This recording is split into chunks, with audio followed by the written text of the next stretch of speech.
We are going to talk about leaving the US, living in New Zealand, work, life, the elusive work-life balance, all while exploring some of this beautiful nature that we're in right now. Although our exploration is going to be a little bit limited because I'm with my 4-year-old daughter and her legs are short and they get tired still. So let's see how we go. So I left the US in 2008.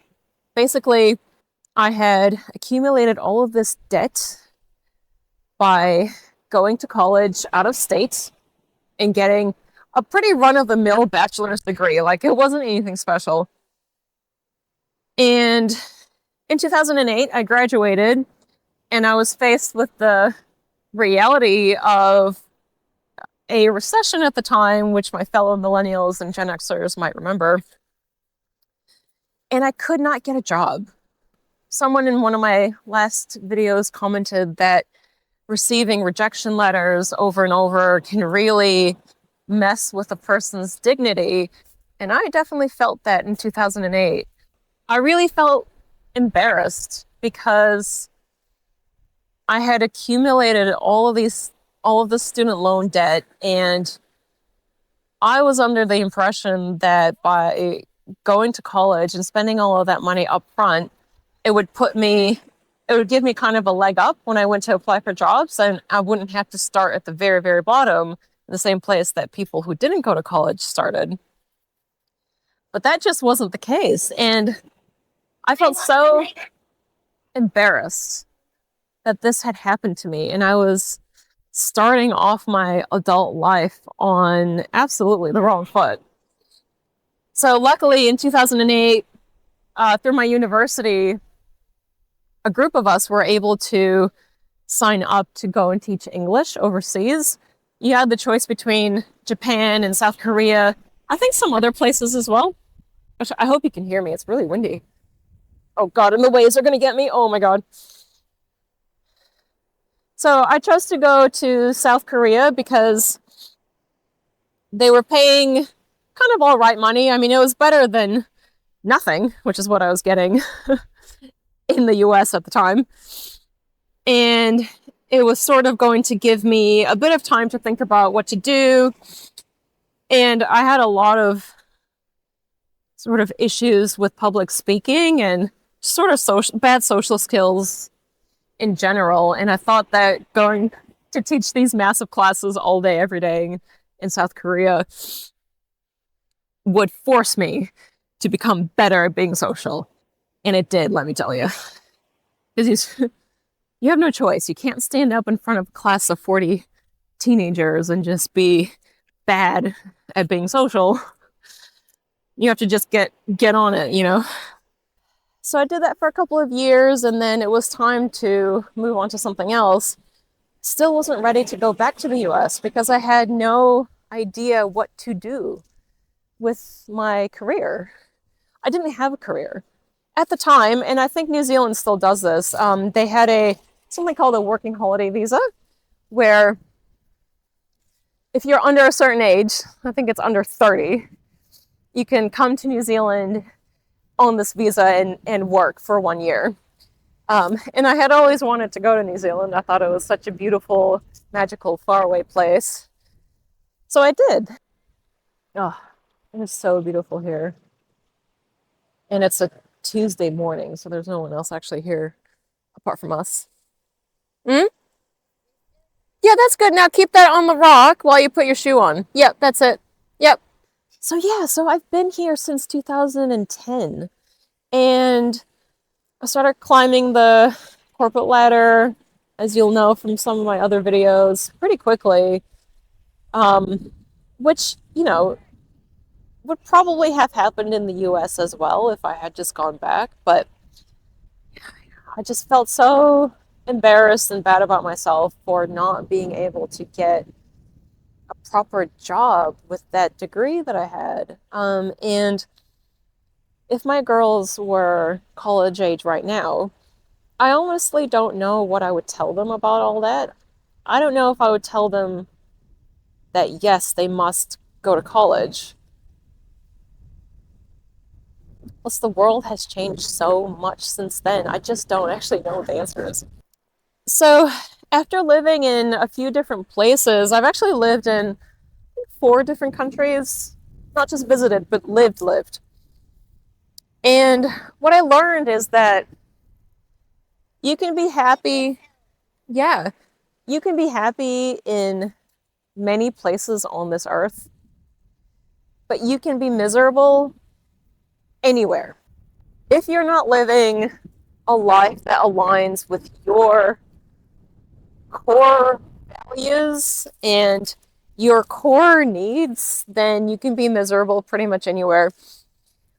I would walk around this beach like a year or two ago and feel miserable, despite being in such a beautiful, wild, amazing place. I would still feel miserable because there were other things going on in my life that no amount of nature was going to solve.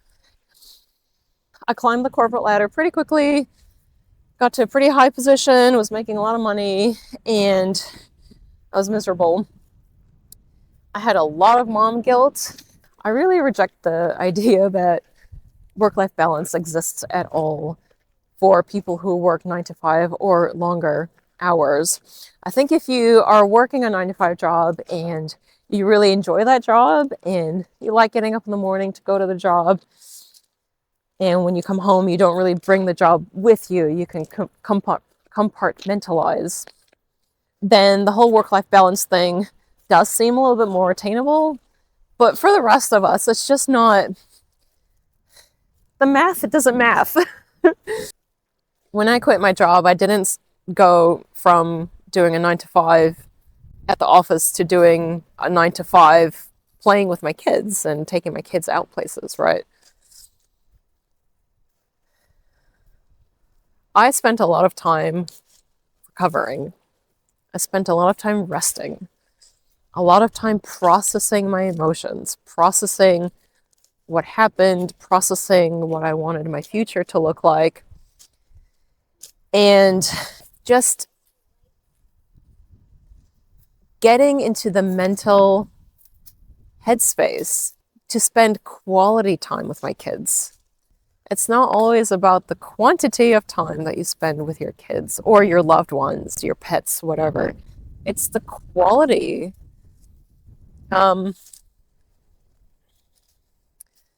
If I could work my previous 9 to 5 job and come home from work and only have an hour or two with my kids that evening, but ensure that that hour or two was proper quality time, then that would have made a world of difference. But because of my situation, that hour or two in the evening that I had my kids around, I just didn't have the energy to do anything. I didn't have the energy to play with them, to really, ask them about their day at school or whatever. I just wanted to turn my brain off and rest. Now I have time to rest. I have time to recover and, to get back on my feet and be the kind of mom that they deserve. So, yeah, I don't know. I really feel for parents. I feel for mothers. I feel for fathers. It's hard, man. This work-life balance thing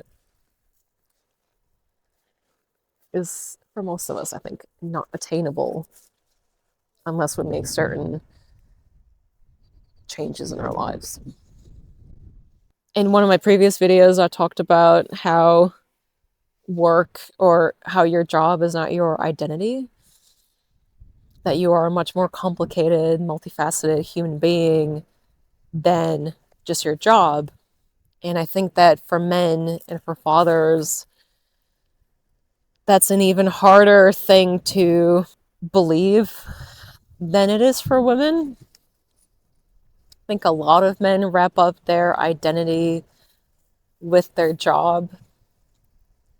So you have a father who wants to spend time with his kids but can't because he has to go to a job. Goes to that job, he maybe gets fired or is really miserable and is looking for employment elsewhere, but no one else will hire him, so his identity is all messed up from that side of it. You know, you have men swimming in rejection letters, just like I am right now. And they wonder who they even are anymore because no one will hire them.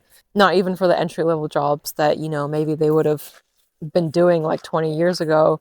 Now they can't even get those jobs. So I get it. There's a lot of us feeling that way. You're not alone. And I'm going to keep repeating this until you believe it. You are more than your job. You are more than the piles of rejection letters in your email inbox. You are more than what Bob from HR thinks about you. You are more than what your old boss Susan thinks about you. And you deserve to have a happy life and a peaceful life and a life of purpose and meaning. And you know what? If you can't have all of that today, at least you can spend a few minutes with me walking around this really beautiful place and hopefully maybe forget some of those troubles, at least for a few minutes. Anyway, if you've made it this far, please let me know what you would like to see next. This little corner of YouTube is ours, and we can do whatever we want, within reason. So yes, please do let me know in the comments what you would like to see next. We can explore some more nature. We can talk a bit more about any kind of topic that you're interested in. We can do some how-to videos, you know, if you're at all interested in learning about what tools I use to create my own videos. If you've got your own little YouTube channel that you've started and would like some kind of insight into how I do things, then I can do some of that too. Thanks for spending time with me. I'll see you next time.